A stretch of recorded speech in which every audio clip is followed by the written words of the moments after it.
It's time for Cats Talk Wednesday. Small town and big city joined forces. Vinny Hardy of Lynch, Kentucky, and Terry Brown of Louisville, Kentucky, team up to give you free-flowing, laid-back sports talk. Focus on Kentucky Wildcats, as well as pertinent information in the NBA, NFL, and Major League Baseball. What's going on, everybody? Welcome in to Cats Talk Wednesday, brought to you courtesy of the BS3 Network, bs3network.com, bs3tvlive.com. Coming to you with another episode. Flying solo today. The homie TB's not able to be on. So y'all tweet at him, send him some good thoughts, tell him you missed him. Getting on the soapbox, tell you missed him taking the floor, doing what he does on all the topics that we talk about each and every week. I try to hold it down to the best of my ability. Got 3 guests scheduled to join us. One guest coming up pretty quick, and then 2 later on in the show. Scheduled to hop on here in a few minutes is former Kentucky women's basketball player Bria Goss. Hopefully everything is going all right with the link. And let's see, we'll get Bria on here to talk about Kentucky women's basketball. She played the game for the Cats. She's doing her thing broadcasting, and she has got her finger on the pulse of women's basketball, Kentucky women's basketball, who, of course, got a big win, lots of big basketball wins on the men's and women's side. Isn't that great over these ACC schools that we don't particularly care for? The men handled business against Duke. We talked about that last week, the Champions Classic. The women held serve at home in newly renovated historic Memorial Coliseum against those Dirty Birds from Louisville. The Cats came in and handled business, sent Louisville back home to the Ville with that L. So hope to have Bria Goss on here momentarily to talk about all of that. Make sure that I got the link sent to her. Y'all can follow us as always. Y'all can watch. We're live on Twitter, X. I still say Twitter, just like a lot of us still say Commonwealth Stadium. You know how it is. Live on X, live on YouTube, which is my personal Vinny Hardy YouTube account. And we got the Cats Talk Wednesday Facebook page. So live on all 3 of those platforms. The show goes up on audio on Spotify shortly after we finish the live stream. So if you listen to us on Spotify, many of you have, we appreciate it.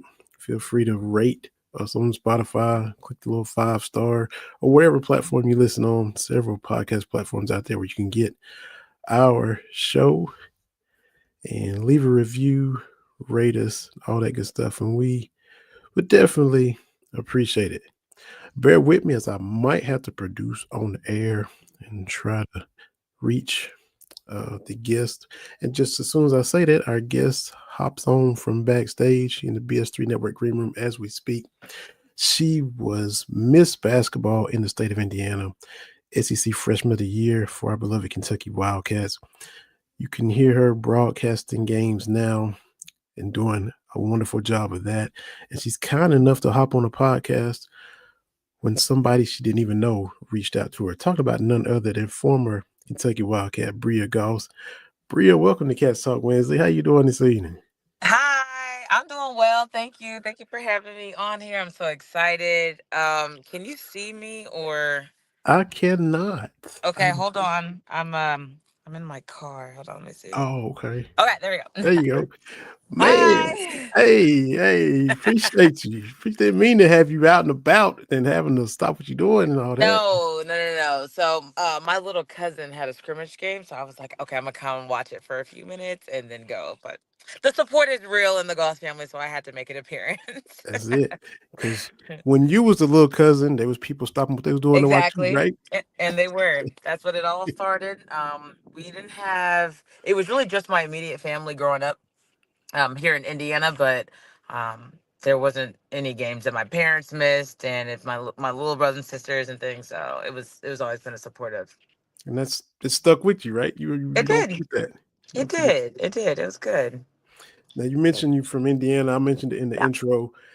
Um, I can't say I know a lot of Indiana high schools. I can say, well, like Crispus Attucks, because Oscar Robertson went there. Like everybody knows him. But Oh my you, no, goodness. but you went to Ben Davis, and that's like the only other one I know. I know I've heard that one. That's like Yeah. that like transcends borders. I grew up in a small town in Eastern Kentucky. I knew like Ben Davis High School. So Yeah. that's it's that magnitude. I might have said a bad word when I said Crispus Attucks. I didn't mean to. That might be fighting words for you up there. But It's not. that's, that's the only No, two that's schools I know. So well you respected school, yeah. for sure. Now it's a little disappointing because since Indiana is the basketball capital of the world, okay, you got to know. You have to know. I'm just giving you a hard time. But no, I am very fortunate to have been able to come to Ben Davis High School. I think I was born in Atlanta, and then we got out here before I was two. Okay, Oh, and we probably stayed a little bit on the east side, but then we came right over to the west side, and really was in the district young. So I started playing basketball 4 years old. cool, cool. Yeah. And I gotta give credit where credit's due. Kentuckians and Indianans are passionate about their basketball.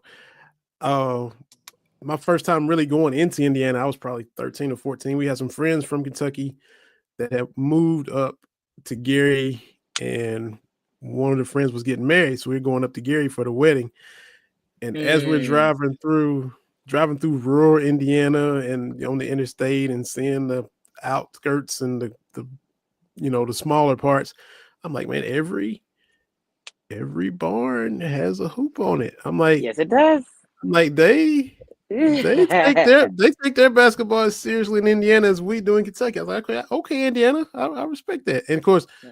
the rivalry between Kentucky and Indiana forever. And as Yeah. you know, when you played in the Kentucky Indiana All Star game, Yeah. uh, you probably caught grief. Maybe did you catch grief I for did. coming to Kentucky, being I an did. Indiana kid? I did. And it's funny that you said that. There was so we lost my senior year, which was tragic. And there was another young lady who was in my class that ended up winning in the 2A. Our team was 4A, there was 2A, and there was talk that since I didn't win and that I'm going out of state, specifically to Kentucky, then my Miss Basketball dreams were floating away. But Yeah. clearly that didn't happen. Mm. I'm just playing. I'm very humble. I'm very, very humble. And the young lady was really good. She was a post.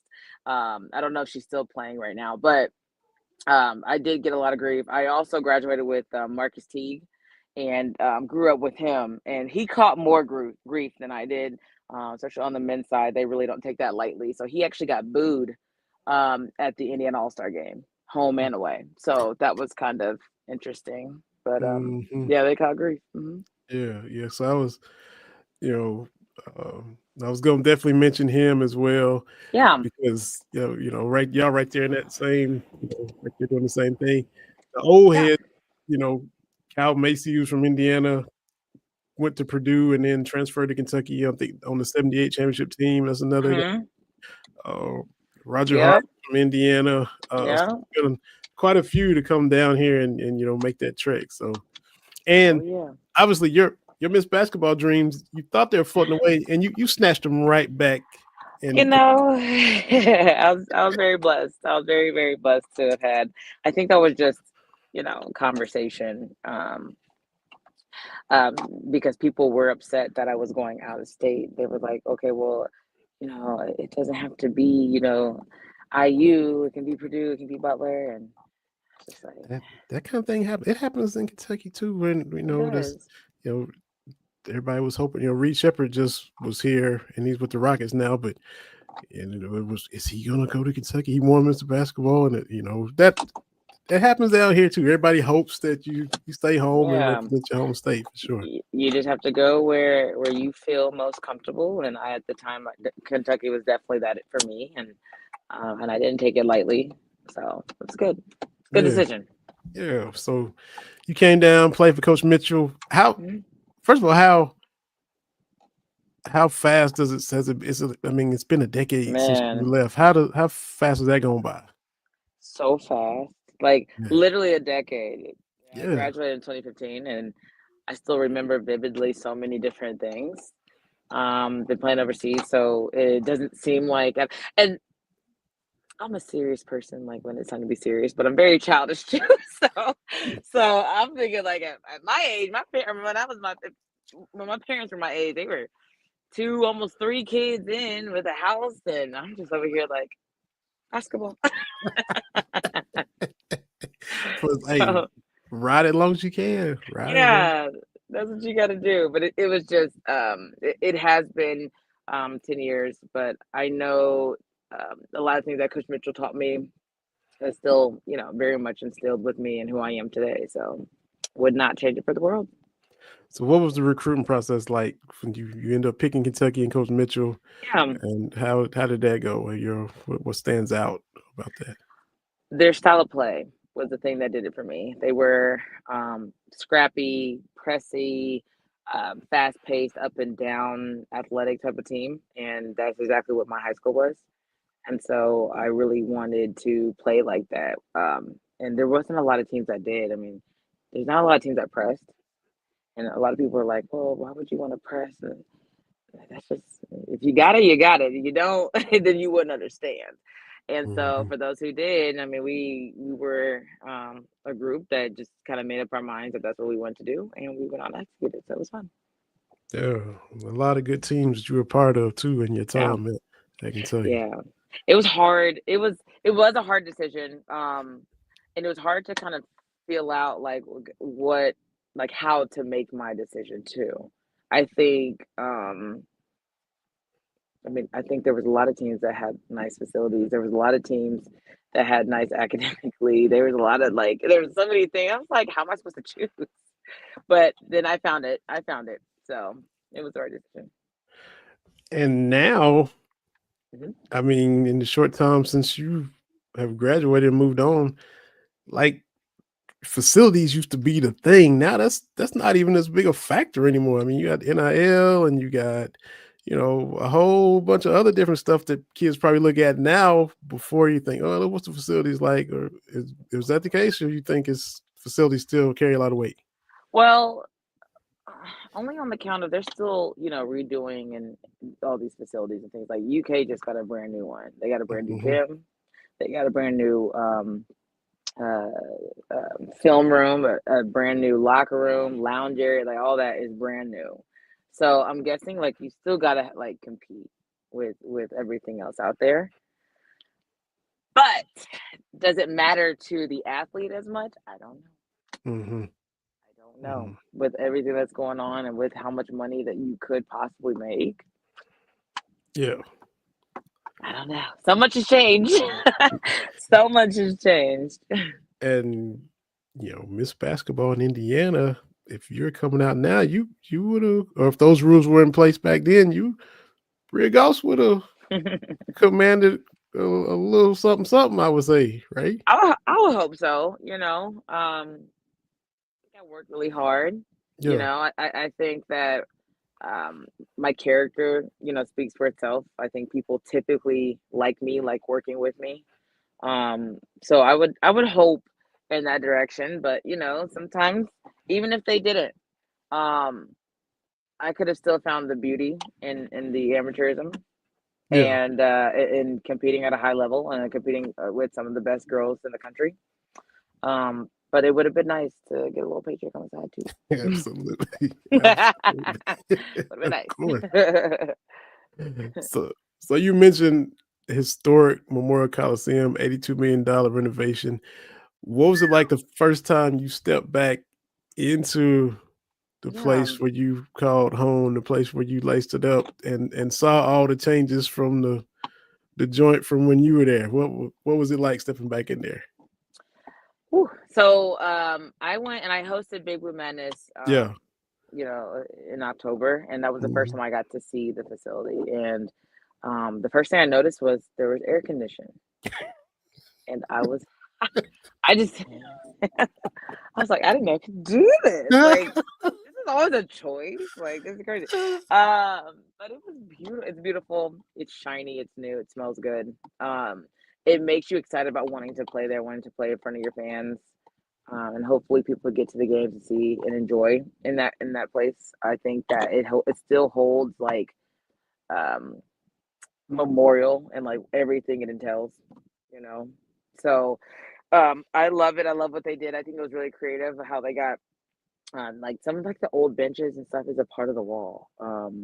They have the SEC championship, strung up in there. So a lot of great things to come and that are in that building. So I'm excited to see, or I'm excited to hear like the feedback from the fans too of how they like it. Mm-hmm. So you mentioned that I saw you on TV hosting Big Blue Madness.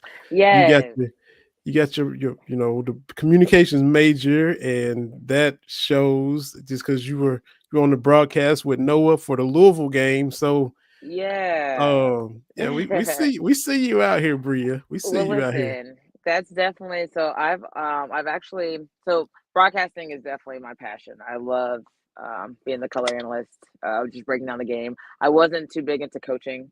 I Okay. don't think you need a certain level of patience with that. I just don't have it. Okay. Uh-huh. So, with that being said, I think that this is my way of getting back to the game and like giving that explanation of what's going on.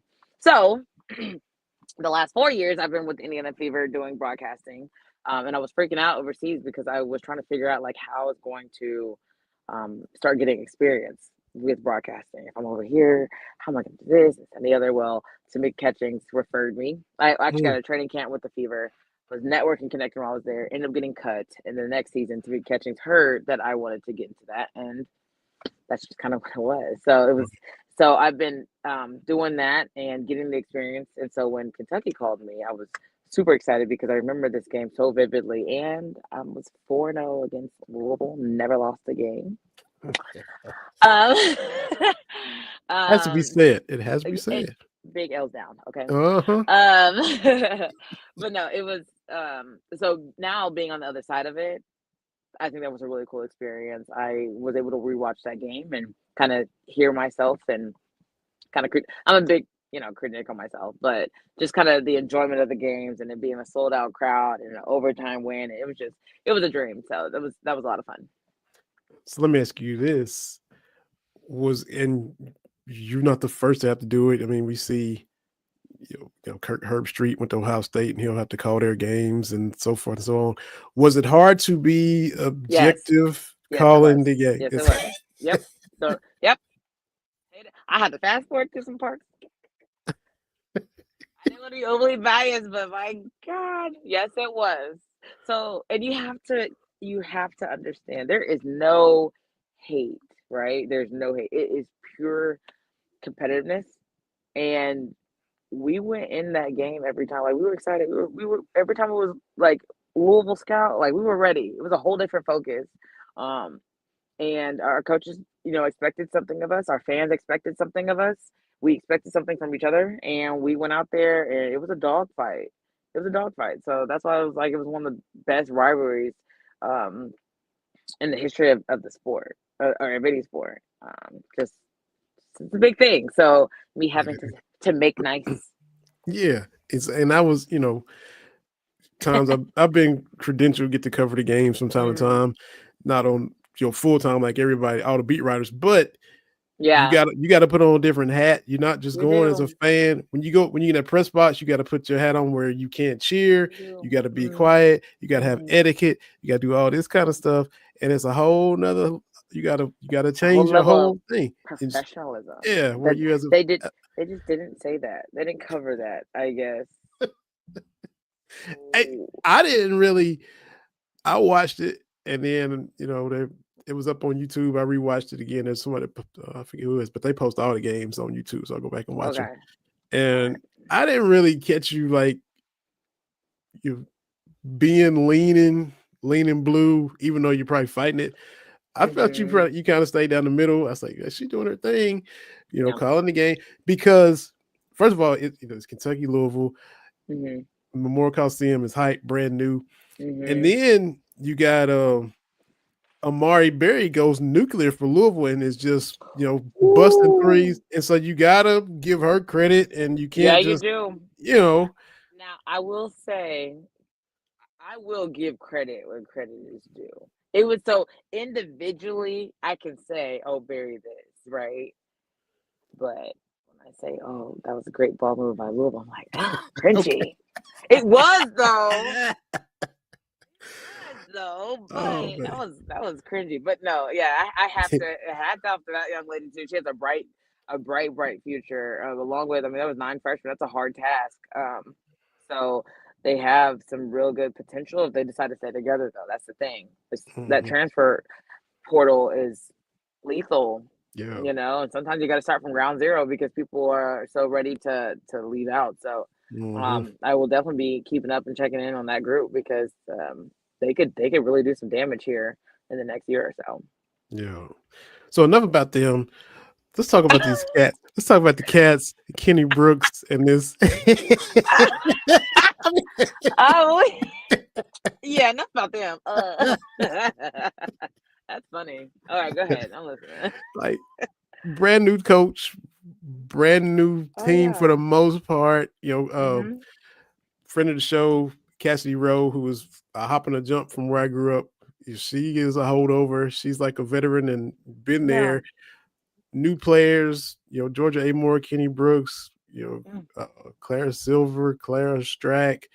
mm, Talk about the new team and what's it like for you mhm. seeing a Kentucky team with this much size, this much height? It's different. It's I different. mean, It really is. T Keys, like I mean, I think it's a different style too. Let me start there. A respectable style, different style. I mhm, think Kenny Brooks has a different coaching style. All just commendable. And when you have a new coaching staff and a new team and all this newness with the new gym and things like that, a lot of those girls didn't even know what the rivalry really meant. And yeah, so I was a little skeptical on like how things are going to go because they don't know the deep rooted rivalry. So I think they know now, especially with that being their first game. I think they definitely know. I was really proud of how they came together and stuck it out throughout the adversity. But there's so much talent on that team, and we just getting started. Like I'm a big fan of what Kenny got going on, yeah. and I'm a big fan of each individual player. I think is bringing something special to the team. So really trying to get that back on track. So you talked about how this was their first dose, their first big game because you Hmm. played the lesser opponents, Yeah. and now Hmm. your first big game is also the Louisville game, and so they kind of just boom, here it is. Yeah. How long did it take for you coming in from Indiana to get a full dose of what the Kentucky Louisville rivalry was like when you were like, it's like this? They are an hour up the road, and this is Yeah. how it is. How long did it take for you to get fully immersed and baptized? So especially me coming from Indy, I think I was already around the rival already because I mean we're rivals with Kentucky, Yeah. Hmm. so I understand what it means to be a rival. Hmm. I don't think I've had ever been to a game prior, right, in any capacity, whether it's football, basketball, whatever. But we also had there's only me and one other girl that really came in that was playing. So everybody else knew what it was and knew the fight and knew the grit and things of what that game meant. So they were getting us ready. There was only Hmm. two girls on this past Kentucky team that had played in that game prior, Yeah. Yeah.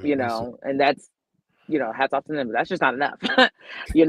That there was our coaching staff in the summer and our strength coaching things, they would reference that game. What you gonna be tired? You ready to tap out? What if we play in Louisville? And it's just like, I Right. guess hey Louisville, Tennessee's another one. Tennessee was never really on our radar. It's on mine because I grew up where Kentucky, Tennessee, and Virginia all meet. Oh, So I'm interacting with them, and you've got school teachers as Tennessee fans and classmates just like it. yeah. So that's Hmm. it's I'm in that part of the state, so I get it. Yeah, but I didn't mean to cut you off. Go ahead. No, you're good. No, you're good. But yeah, we had a different type of leadership that was showing us what that meant, what that game meant. So I like how that was the point of reference. You said that the strength coach is talking about, hey, yeah, like get a that was few a more statement. reps. Pretend, hey, this is for Louisville. So that's the push it, dig deeper, Hmm. because the Louisville measure stick. Okay, They wasn't playing around. They was not playing around. Um, and our coach, I don't think the coaches like they weren't besties, right? I'm not saying that they were enemies, but like there was definitely some tension of like who's gonna have the last say in the state of Kentucky. So, wait, Coach Mitchell and Coach Walls. uh-huh. Yeah, So like you just kind of follow suit. If he's our leader, quote unquote, yeah, he ain't rocking with him neither are we. So right. so but it was I knew I had actually played with a couple of the girls at the McDonald All-American game. And I act Okay, like I didn't know who they were. okay. Couldn't That's when that it. game came, when the lights came on, That's friendship it. was over. Hmm. Absolutely. Did you play other sports growing up? You said you started playing Yeah, basketball at 4. Did you do volleyball, softball, track, anything else? yeah. So I was playing basketball, and then I was playing basketball pretty heavy throughout my whole life, but kind of got into soccer there, like Okay. eight to 10, and I was actually pretty good, but the field just got way too big, and I was just like, I don't know about that one. I started getting into volleyball my 7th grade year. Mm, My sister was a freshman in high school, and she had introduced me to something called their preseason conditioning. And the only way that you got out of that is if you play a fall sport.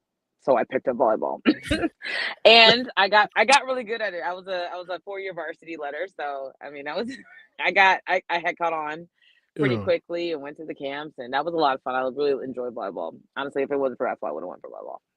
Mm, And then I did track. I did track my 7th, 8th grade, and then freshman and sophomore year. But they had me doing the 800 and the 4 by mm. 8 and What was you wanting to do? Like the 100 and not 200? that. I was okay with doing the 4, right? Like, and I'm talking like the 4 by 4.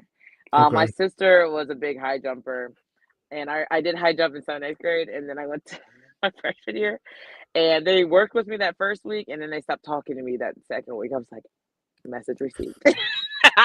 Got it. And when they stopped helping me with my form, then it's time to move on. So I Wow. was already running a little bit of the 8 in 7th, 8th grade. So I was just good at it. I was Mm, just good at it, and that's why they kept me in it. But you know, here at BD, I think we're pretty well diverse. And yeah. I would when I would go to practice, I would do, get there and coach would talk and we warm up and stretch and then we would do our workout and then once we're done, then I have to go with the sprinters because I was also doing it. I was also running the 4 by 4, and those girls were still warming up. So I was like, this is just all in all. Or track meet days, I was so nervous, couldn't eat. Like Mm, the nerves were just overbearing, so I had to stop that. It wasn't healthy. But I stayed with my first, or I stayed with the volleyball, and I stayed with basketball 4 years. Hmm. gotcha. Gotcha. Yes. Now, Kentucky beats Louisville Saturday evening/night. Hmm. Quick turnaround to Purdue Fort Wayne on Monday. Hmm. That was Was rough. the That was was a the way rough the one. was the way the game played out? Did you already see it coming like that? Did you see it being they're gonna be a little bit flat because it's just a quick turnaround from such a big win, or what? It- um, Maybe not that close. It wasn't close, and I mean the way that they played I mean, against Louisville was one way, and then the complete 180. Those games are tough. It's a quick turnaround, some fatigue, some bumps and bruises. That was a rough game, so the recovery probably wasn't there. On top of, putting the jersey on, you think you're just gonna put it on and win. Like you don't have to do much, and that's when them teams get popped. So, good learning lesson. They got it done. Sometimes, I mean, a win is a win, no matter how ugly, but still, like that was very ugly, very sloppy game, and they know that they're better than that. Yeah, yeah. Mm-hmm. And so is Coach Brooks over there? Is he really hot, or is he like, okay, there's a lot of teaching moments going to come out of this, or how is? I know I can't really speak for Kenny because I don't know him well enough. Um, he was probably a little bit of both, right? He's probably like in that in between of like, how do I get my team fired up and focused and ready to go, and then and holding them accountable, and then also being spicy because it wasn't a good game. A lot of learning points, but like we're better than that. I know Coach Mitchell would have had a fit. Okay. Mm-hmm. Yo. Now, it would have been a lot of yelling and screaming during the game, and then after the game, he was like, "Ooh, we pulled that one out. This and the other practice, we would have been right back to the grind, and it would have been a hard practice, or because they came in and just mm-hmm. hit you in the mouth. I mean, didn't get the lead till the third quarter, and they, shooting snipers and just running their offense and just coming in and doing what they wanted to do for. And credit to them too, right? Because when you're on or play against a big team, big Power 5 and things, like you can tend to like get up and get excited, and things, and have this certain type of swag about you that makes you kind of play better and things like that. So like it's kind of like that team to beat. People always get up for if you're the team to beat. Mm-hmm. But they gotta. It's a good team. A lot of respect. Yeah. A lot of respect. Absolutely. Yeah. Now, everybody's probably fatigued of them, just like, we get tired of Patriots. Some people get tired of Warriors. But Gino's fixing to break Tara Vanderveer's record for 1,211 wins, whatever he's about to get tonight. Just your thoughts on him being able to do that, to last that long. And I mean, they were interviewing him on SportsCenter. Like, you got to have like 60 20-win seasons to get to do what he's done. So, I mean, let me tell you. And honestly, the scary thing is, it doesn't look like he's really going to retire anytime soon. So he's about to put this record to shame because I don't think anybody's going to be able to come close. Hats off to him. One, just in like just a health standpoint, right? He's a healthy guy, and that still has the right mind and still in it for the right reasons and things. And I think as coaches get older and things like that, I mean, yeah, patience might not always be there, but there can be different conditions and things that all come into play. So to God be the glory for that he's even able to do this for as long. But just him as a coach, might not be another one like him. And I actually, I got to when I was in Sweden, he was recruiting one of my teammates who was in high school at the time. So he came over to Sweden, and him and I had a pretty good conversation, just about like the game and how much has changed and why he still does it and things. And so he has a lot of really good insight. So the people that had the opportunity to be coached by him, like that's a huge honor. Yeah, for sure. So before we let you go, what all countries have you played in? You said you're in Sweden. Yeah. And where have you played professionally overseas? So I was in Finland for 2 years, Israel for 2 years, Slovakia, Romania, Sweden for 2 years. Last year I was in Poland, and then this year I have not decided. And the season has started. And listen, I just need to find a nice station or network or someone to hire me so that I can just officially retire because I'm so. It has been a lot of back and forth of just lowball contracts and non-communication and things like that overseas. So it's not always sunshine and rainbows, but still getting up, working out at 5 o'clock in the morning. Got to be ready for when my name is called. Still taking care of my body. I still, have hope and faith that, things are going to work out the way that I hope they do. But also if they don't, like, that's okay too. But it is exhausting. It's exhausting. I can imagine. It's a blessing. So, hope it does go the way you want. It's cool that you've been to all those places. Yes. It's cool that you got your foot in the door broadcasting wise. I'm looking forward to hearing you on some more games in the future. Yeah. So definitely keep that up as well. I sure will. Yeah. but thoroughly enjoyed having you on here. Like you said, Yeah. you responded. You know, he's like, who is? I don't have no clue who this is, but you Listen. still were kind enough to come on the podcast. So definitely appreciate it. Yes. And I would love to have you back on again too soon, because didn't even get to WNBA and the Fever and Caitlin and the new coach and all that. So I have to have you back on to talk about all that when you get time, if you like. Yeah, this is fun. I really appreciate it. I know this is it's the way that sports are moving is to really, talk about things on podcasts, having these different avenues and outlets. So really appreciate it. Anything that I can do to help or to come back on or to get ask somebody else, to get like I would be more than happy to extend that. I think this is great and what you're doing is fantastic. So thank you. Yeah, this man, Bria, definitely appreciate it. I enjoyed it. Enjoyed you dropping knowledge and talking about the Cats and in the win parking over lot of the of Ben Davis. I don't know if you guys can see the lights. There it is, right there it there. is. There it is. There it is. We certainly appreciate it and keep doing what you're doing. And like I said, we get you back on here sometime again. It was a lot of fun. Mr. Hardy, you guys have fun. All right. All right, bye.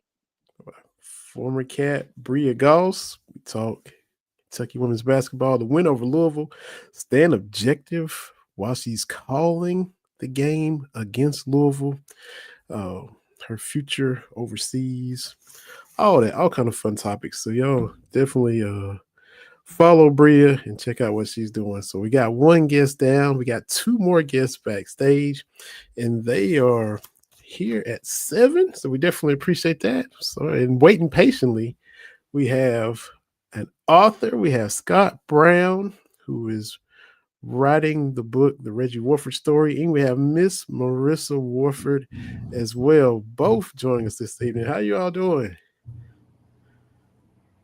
Uh-oh, get you. I think muted, Melissa. There you go. Thank y'all, man. Thank y'all for taking the time to hop on here this evening, Scott and Marisa. Appreciate y'all. Yeah, thanks, Vinny. Vinny, can you hear me? Yes, sir. Oh, Sounding good. I'll tell you what. I caught the end of Bria. She has some serious frequent flyer miles. Yeah. That sounded interesting. Now she was listing all the countries. It's like, oh my gosh. Yeah, she's seen the world. It sure has. And then, which I just watched, the Louisville game Saturday. The women played Louisville and heard her on the call. And just reached out to see if she wanted to come on. And like I said, she had no clue. And she could have been like, I don't know this guy, get up, but she was kind enough to hop on. So it was a fun conversation. Yeah, she seemed great too, because she was just like, yeah, help any way she could help. But yeah, that was interesting. Yeah. But I'll let Marisa say hello too. She's playing through she's playing through a little bit of an injury.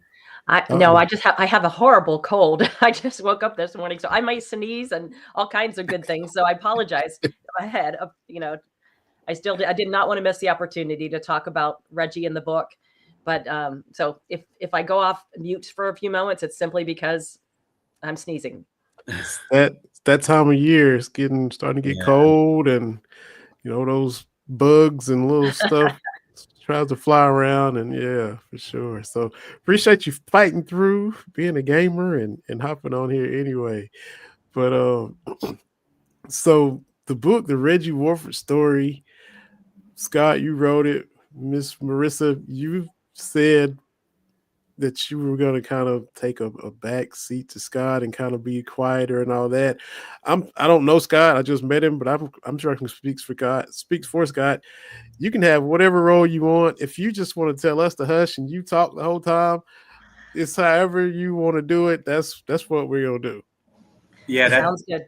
That's totally fine by me, because especially Marisa has such great insight, and she's a really big part of this book, Reggie's Story. So yeah, Marisa, please don't feel like you have to take a back seat at all. Yeah, unless you're going to sneeze. Yeah, unless I'm going to sneeze. Exactly. So Scott, I saw where you're from, Pittsburgh, or in Pittsburgh. Is that where you first came and crossed paths with Reggie and Marisa when you guys were up there, or how did that work? Yeah, I did actually. I met Reggie when I was growing up and he was an assistant coach at Pitt, Mhm. and he was really good friends with my cousin, and I was just starstruck by him because I was played a little basketball and just knowing that he played for Kentucky and he coached at Pitt, and my cousin would tell us the quote stories Reggie told him, and I had a chance to meet him a couple of times, and I was just probably a middle schooler, and um, in one thing, he was just incredibly gracious about when he was at my cousin's. He would take, if I had a friend or just me, down to a court and give us pointers, which just meant the world. And one of the really cool things about the book is my story in some way parallels another uh, person by the last name of Brown, Dr. Stuart Brown, and Reggie came into his life in Lexington at a time when Stuart needed it. He was going through a bit of a rough period, and Reggie became his hero. So one of the really cool things about the book was getting to talk to him and then telling that part of Reggie's story. So, and then I obviously got to know Marisa very well through doing the book, and yeah, they become like family. So Marissa, did you all approach Scott about the book, or how did it come together how did the book become a twinkle in y'all's eye, so to speak? Well, I'll start with one part of it, and then Scott, you can say how you actually decided to do the book. From the time that Reggie had met a number of people throughout his lifetime, Muhammad Ali and all these really impressive sports figures, and just he met so many people and came across paths with so many people. And when the kids were young, Reggie never really talked about basketball or what he did and the accolades or the accomplishments that he had. And as Reggie got older and got sicker, my son said to him, "Dad, why don't you write this stuff down? Why don't you write this stuff down?" This was years and years ago. And so Reggie tried a couple of times on his own, and Reggie was a good writer, but he couldn't kind of pull it all together on his own. And it just, he really needed someone that was their expertise, and someone who was very talented. And we just never knew if that would ever happen. And Scott, I'll let you pick up from there on how you two got together through, I think it was your cousin, right? Absolutely. And Vinny, here, and this is incredibly powerful and very telling of Reggie. And I can tell you almost exactly how it went. Is my cousin called me one day, and he had visited Reggie and Marisa, and Reggie was in pretty bad shape health wise, with his heart problems and other ailments. And I don't know, for whatever reason, he was telling my cousin stories that day about Kentucky basketball, about growing up, and my cousin was, I think, I don't know if he said it to Reggie, but at the very least, he said to himself, like, "Wow, this needs to be in a book." So he calls me and says, "Hey, you remember Reggie?" I said, "Oh yeah, absolutely." And he's like, I was just with him, and he was telling me all these great stories, and it needs to be a book. He said, "Would you be interested?" I said, "Yeah, absolutely." He said, "Well, there's one catch." I said, "What is that?" He said, "Well, he doesn't have much time." And he thought he might have about 3 months.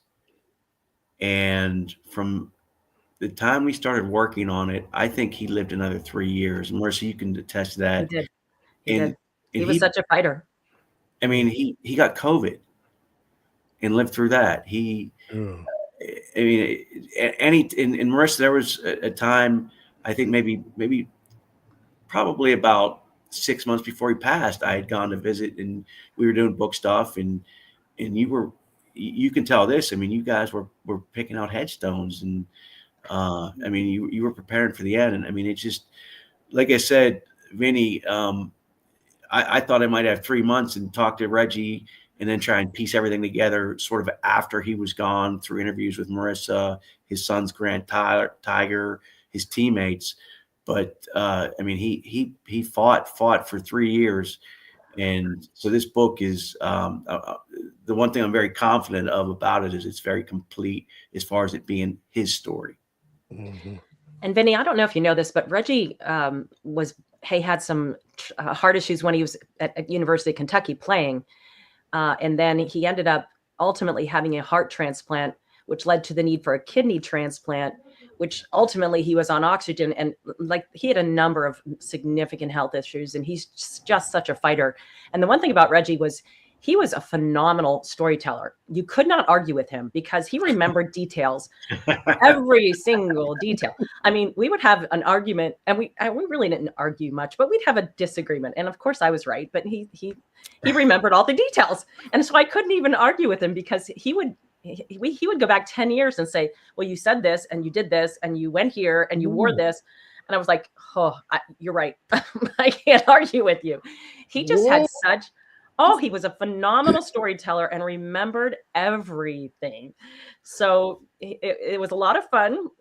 And listening to he and Scott talk and writing the book. And I was sitting there going, oh my gosh, I don't even remember that. Wow, you remember those people's names and what they were doing and what they said back. So it was a lot of fun to hear it. It gave him a purpose later in his life when he was disabled. He wasn't working. He really had very little mobility. And Scott, through writing the book and spending so much time with him, it was such a highlight of what he was spending his time doing. And so it was a real a project of passion, a project of love. And it was just a really interesting experience altogether. And I couldn't be more grateful to Scott for doing that with him. And Reggie kind of turned the tables for the husbands because the arguments ended up with you, Marisa, saying, you're right. We husbands all, I've been married 23 years. I can speak freely. My wife's right over here downstairs. Yeah. We always have to say, you know what, dear, you're right. And here Reggie had you saying you're right. He did. That's one up for us. He was pretty impressed. Now he was never he wasn't an I told you so kind of guy. So it made it pretty easy. But it was really hard to argue with him. It was really hard to argue with him. So, and Vinny, the best part for me actually it was great, but it was also a bit of a curse. Is Marissa said he was such a great storyteller and remembered so much that I didn't have to ask a lot to get him going. I would just turn on my recorder. Now the only problem with that is I'd get home and I'd have 3 hours of tape I'd have to transcribe. Right. So it was. But it was great. I mean, it made it so easy for me, and I had to record it, if only because I was so enthralled by it. I couldn't be writing. I mean, the stories again, just from playing at Kentucky, from growing up in an era where he did, and some of the stuff that he endured, and the path that he blazed for a lot of athletes, and that doesn't even get into his later in life, where Marissa's a huge part of this too. It's just such an inspiration with the way both of them fought, and there were in Vinny, I can say this 100% is no matter how much he was hurting, no matter how much he was suffering, anytime I showed up to the house, I could not tell. Just the same. That Reggie smile, that Reggie greeting. And it was just, even looking back now, I try and, draw on some things that he taught me as just as far as how I was living and dealing with things. And it was as Marissa said, it was really truly a labor of love. Yeah. And you go to the book, with chapter 2, it's in the title, Roots of Strength. Yeah. And you're talking about, integrating Kentucky basketball, but then those roots probably, go back to Drakesboro, where it all started. And then, that strength and that grit from his entire life that carried him kind of got his start from there, right? Yeah, and I'll let Marissa chime in too. But yeah, his parents and his siblings, probably the best way I could put it, and I'm not sure which one of them told me this, they were poor in one sense growing up financially, but they were rich because of the love and support that they got from their household. And I think one of the great things, and Marissa, you can probably attest to this, is I think all the siblings went on to at least get a bachelor's degree, and a lot of them like doctorates or masters, like Reggie did. And I think Reggie, in fact, Vinny, I think Reggie got a master's late in life when his heart, 55. when his health was starting to deteriorate a little, and I think he did it just to show that he could. He always wanted to learn. He always wanted. His mother was such a spitfire. Oh my goodness, she was. She was a little tiny thing, but with so much fiery power and just. But she died young of a heart issue, and but she and her and his dad kept that family together. And I think there are a lot of things in the book, a lot of things about race, about perseverance, about faith, about family, about never giving up. Mm-hmm. And because it's all worth it. Relationships were so important. And I think just from that perspective, his motto was it's all worth it. This is worth it. And Scott had said his demeanor, regardless of his health situation, was always positive. And people say that, and it amazed me, because I would complain about something, and he's not, and then he's sitting there with, all kinds of issues and didn't complain. So I can add to that too. Is one time I couldn't make one of our sessions. I just was really feeling rotten, but nothing major, kind of a headache type thing. And the next time I saw Reggie, I apologized. I said, Reggie, I can't believe, I apologize, with all you're going through, I couldn't make it. And he made me feel better about that. I said, no, I can't remember exactly, but I felt horrible. But after he got through talking, he made me feel better. So that's just the way he was. And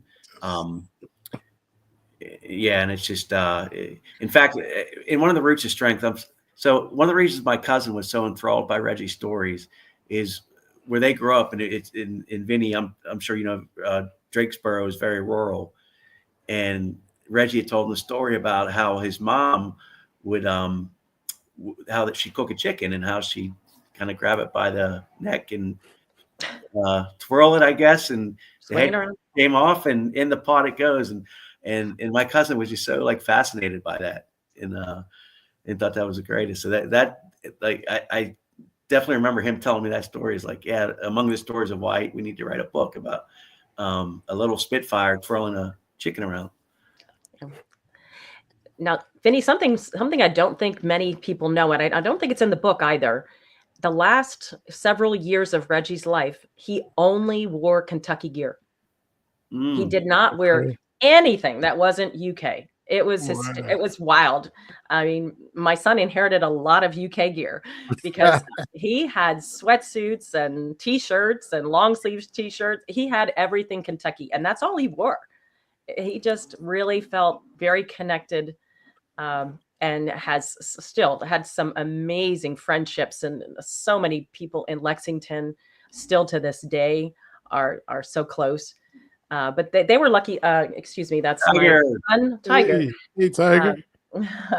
This is a podcast, so how you guys doing?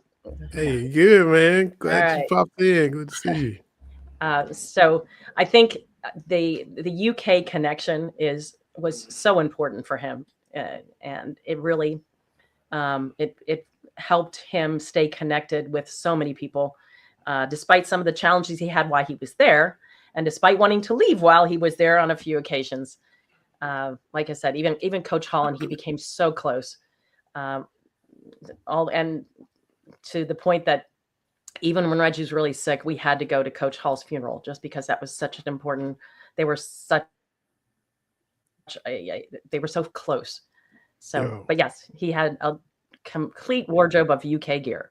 Let's see, all this is it's making me think about my dad. He passed in 2021, but he was, in Kentucky gear all the time. And of course, I heard about Reggie and Goose Givens and James Lee and all those guys because I was born in '77, but I heard him. He watched wow. them and he told me about all of them. So I knew all, Art Steele and all those little football side, knew all those stories from that, Derek Ramsey and all those guys.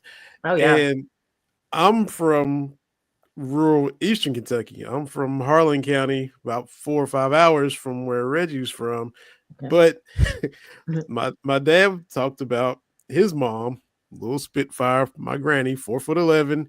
Yep. Sent my dad out to kill a chicken, and my dad couldn't do it.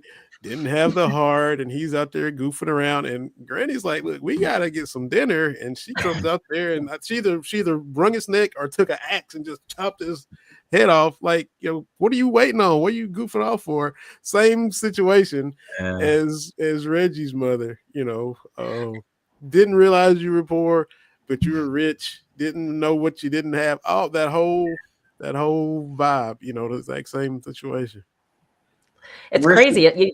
You think it was so long ago, but Reggie grew up without indoor plumbing. Yeah. Crazy. But Scott, you were going to say something? Yeah, I was just, I'm not even sure this made it in the book. Do you remember the story Reggie told? I'm pretty sure you were there when he and another guy, they got in a fight, or they fought. There was some disagreement, and they settled with a fist fight. And Reggie got the better of him, and the guy, he went inside to get like his monkey or something. And Reggie was telling me this story, and I'm like, oh, I guess they're really dangerous, or they can really do some damage. I don't know if you remember that. I was like, my son probably does. I don't remember that because he had the guy and he brought him out there and he was like, I'm gonna go get my monkey. Yeah. I was like, what are you talking about? Man, he thought he was like kind of joking with him, like he was, maybe something even a little racial and stuff, but he was like, no, he brought back a real monkey and he was freaking out. And they were not like, the way he explained, like they were like they could mess you up. Like pull your grab. If they get your skin or anything, they pull whatever they grab, they're taking it. Yeah. That's what he was saying. Because I thought he was I don't kidding. remember that. I don't remember seeing that in the book. So yeah, I thought he was kidding me about that. And I'm like, wow. Really? He's like, no, they can mess you up. Yeah, I'm gonna get my pet / weapon monkey since I lost the fight. Let me go get my I'm not gonna lose him one-on-one. I'll get my monkey on here. Get the monkey to finish what I couldn't for me. That's for heaven's sake. Oh, that's crazy. Unbelievable. That's crazy. Man, Vinny, another thing with Tiger there, I think one of his, and he can verify this, I think one of his pregame traditions was drinking like a Cherokee Red because his father did it. Big Red. He would drink Big Red. It was like weirdest thing ever. I tried to do it before a game in high school because I was like, I want to be like my dad. And so I started drinking, and it was like, it's really sweet, delicious. But the Big Red soda pop. Yeah. And he was like, I would drink this. And he was like, that gets you ready for the game. I was like, all right, maybe we'll. I drank that. I was having cramps and stuff like that. I was like, how did he even play like this? Didn't you say you cramped up so bad? Like people thought you like broke a leg or something? Oh, that was the worst cramp I ever had in my life. People thought I like tore my ACL, MCL, because it was the only time I started learning about what was really wrong and what I shouldn't be doing before to warm up.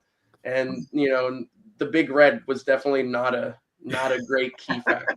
So had that, I was going up I had an open court steal. I was thinking, I'm going to get a dunk. And I go up and I take that last step and my calf cramps up in a hard bowling knot, tighter than I've ever felt. And I thought someone shot me in the leg. I was down. I remember you being down bloody on the murder. Oh, yeah. They're like, I thought he broke something. I was like, came out later and I was like, oh, it's all right. But again, it was the worst pain in the world for like 40 seconds. It was horrible.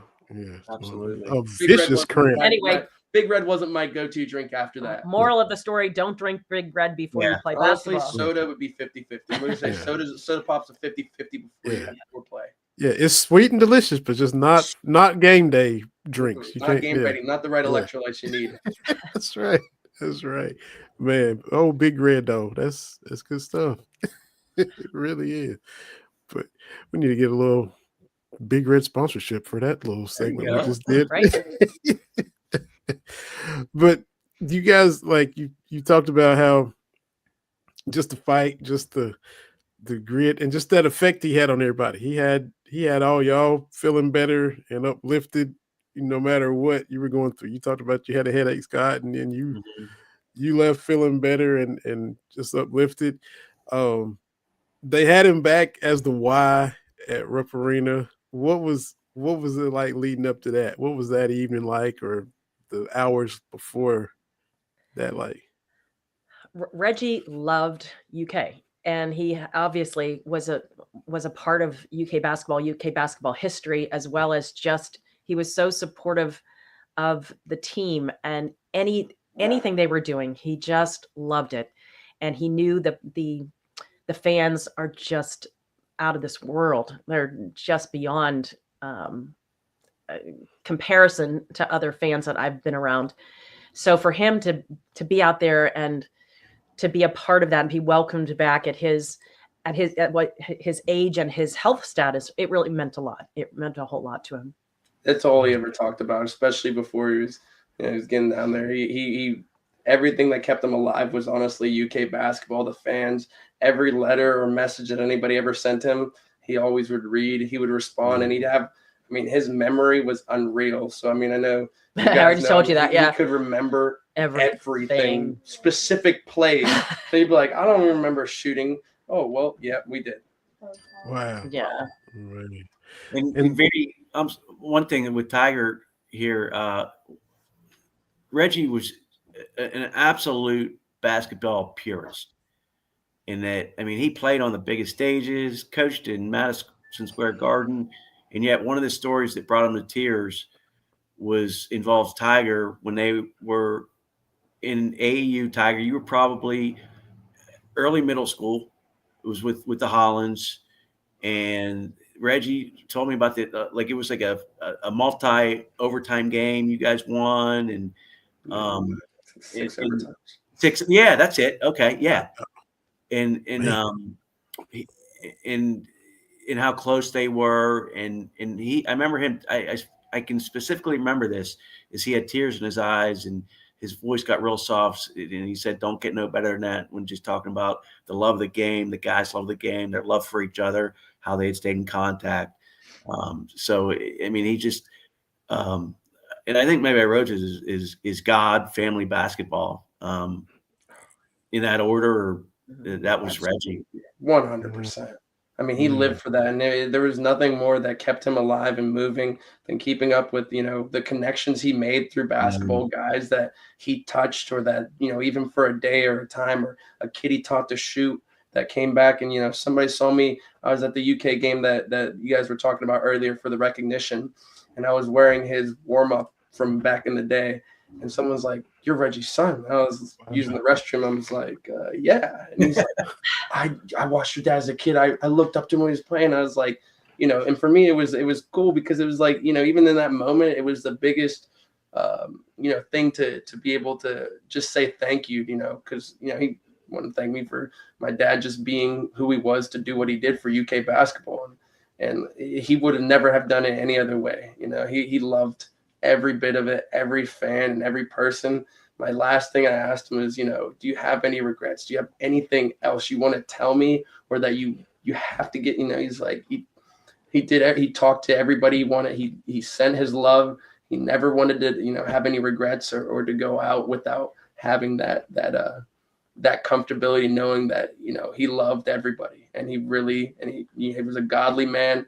And his family, again, he put us all above everything except God. So yeah, he was one of the best fathers in the world. And only the people, I know I heard you mention you lost your father, and it doesn't feel real. It's as everybody else moves on, you feel it every second of every day. And some days I wake up or I feel like I'm hearing him, or I'll come and tell him about my day, and it's just that feeling of not having him there. It stays with you. So, I mean, I know, I didn't know what it would be like until it actually happened, and it's an unreal feeling. But what he left us with, and I was, just writing some stuff down. This book is everything I've ever asked for him for the longest time in the world. Scott, you truly, I asked him to do this way back. I told him, yeah, the longest time. I was like, "Dad, you need to write a book, blah blah blah." And he's like, we started taking little notes and little things, but you put this into such an eloquent, perfect way that his story is phenomenal examples of how you should be and how to live and how to overcome a lot of diversity. And I think too, even I'm sure you guys, Marissa and Tiger and Grant, just people. He just has such a way with words. Even now I can't think of anything off the top of my head, but he just had such a way of putting things. It sticks with you. He was a great uses storyteller. Examples too. It's storytelling. He uses real examples to try to bring it home to you. He tries to really relate to everything, and it's a special trait. Just the it just doesn't work when you're arguing. It only works when you're telling stories. That's right. It's just a testament to the person he was, the man he was, because the book integrating basketball at UK, of course, is the big focus as well. But then again, everything besides basketball, the person he was, the fact that you're here because you were able to do the book speaks to the reach he had. And then we also, Gabriel did the documentary for with Cameron Mills about Reggie as well. So again, just the draw, the reach, the effect that he just kind of the output of him. I can't even word it, but the basketball and Drake meets everybody. Yeah, the reach he had and the effect he had for.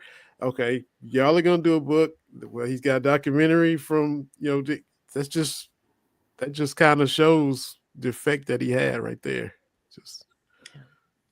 He was a good man. Yeah, absolutely. So where can everybody get the book? Tell us about it. The Reggie Warford Story, Integrating Basketball at the University of Kentucky. Where can everybody get it, Scott? And tell everybody how to go about getting it or what to do to get the book and read it. Yeah, I mean, I appreciate that. It's available it should be in Barnes and Nobles, and then Amazon is a very popular retail for books. And if nothing else, I'm not positive of this, but I think it's available. It would be available in like UK bookstores and it's the UK Press website. You can get it from the UK Press. UK Press. Mm-hmm. So, but yeah, there's definitely avenues, and I know we have. I see my Twitter handle popping up. If anyone needs to know, they can feel to message. I followed you and put yeah, for sure. So, are you going to do any signings or anything, you guys together, or something like that? I guess that in the works too. Yeah, we're real close to Goose, to Jack Givens, and he, with his book that just came out, he is helping to promote the book, but we're going to try to coordinate with him coming out to Kentucky, since we're both in Pittsburgh, coming to Kentucky for a home game early in 2025, and then we'll coordinate something then. That's amazing. That's amazing. Yeah, we hope to meet you in person at time. And Vinny, do you have a copy of the book?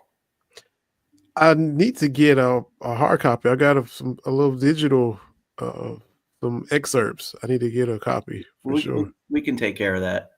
Wow, I appreciate it. Yeah, for sure. So 2025 is right around the corner. So for all y'all to be in Rupp Arena, that will be amazing. And I've never been there. Man, that's a bucket list item. I know, Tiger. I know. It's a bucket list item. Vinny, you're a huge Cats fan, I'm assuming? Yeah. I have his jerseys up in my classroom that I train in. I have all four of his college jerseys up across there, so everybody knows. Big UK guy. Yeah, I know. It's a bucket list item. I know. I've been negligent. Yeah, you'll enjoy it, and you'll be well received. And with Marissa and Tiger, I'm not telling you anything they don't already know, for sure. It's going to be amazing. A full house, and now, the excitement that's there with Mark Pope's first team and the way they're looking, that'll be a great time for you to get down there, Scott, for sure. It'll be terrific. Mm-hmm. It's been terrific having you all. Miss Marissa, Tiger, appreciate you coming and staying. Scott, yeah. I love it.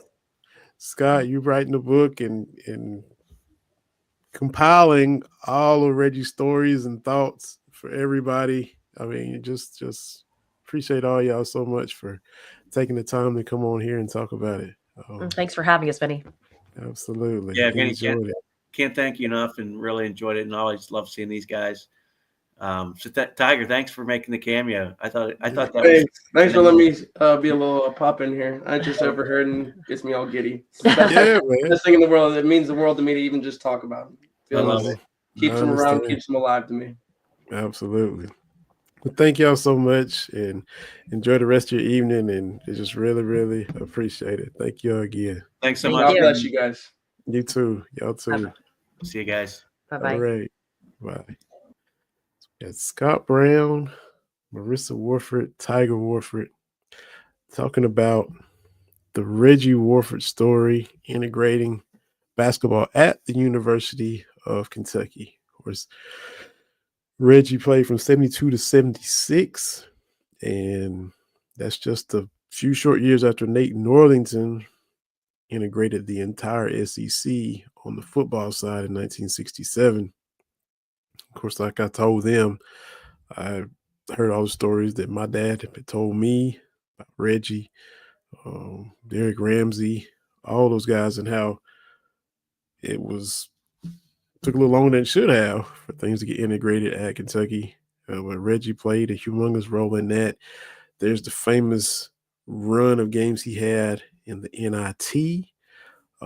Back when the NIT was just as big as the NCAA tournament, Reggie went on a tear in that tournament, so to speak. Goose Givens wrote the foreword. They talked about how close they were to Goose. So definitely get your copy of the book, The Reggie Warford Story, Integrating Basketball at the University of Kentucky. So we're able to have all of our guests on. We had Bria Goss on. We had Scott Brown, Marisa Warford, and Reggie's son, Tiger Warford, popped in and stayed as well. So definitely enjoyed that. Reggie is definitely missed. But he's touched so many people. He lives on through the book.